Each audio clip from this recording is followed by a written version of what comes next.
bitta og'ir jazo turi bordi. Oldin mahbuslarga ham mana shuni qo'llashganda urush paytida. Hozir ham ko'pincha xodimlarga nisbatan kompaniyada shu narsani qo'llab qo'yishadi, bilib bilmasdan. Bu odamlarni yolg'izlatib qo'yish. Kompaniyaga yangi odam keladi, hech kimni tanimaydi, kimdan nimani so'rashni ham bilmaydi.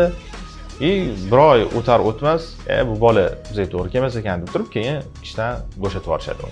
U bola hali o'zini ko'rsatishga ham ulgurmadi. Ko'rsatish uchun qiladigan ishlarini u bilan tanib olish kerak edi. Bitta tanishimiz aytib beryaptilar-da, bitta ishlab chiqarish kompaniyasida bitta bola, yangi kelgan bola 3 kun obed qilmabdi. Qanaqasiga desam, u yoqda almashib obed qilishar ekan. Sex doimiy ishlab turish kerak bo'lgan ekan. Qarasa, hamma ishlayapti.